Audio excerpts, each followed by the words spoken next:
This is not a nature poem. There's flowers, flowers, flowers everywhere, and even more flowers, flowers, flowers over there, beside the trees of all shapes and sizes, swaying like post-punks to the Cure's disintegration.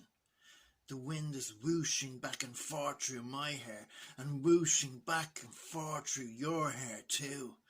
We're in the bull's eye of the countryside, amidst all the flowers, flowers, flowers everywhere, and even more flowers, flowers, flowers over there.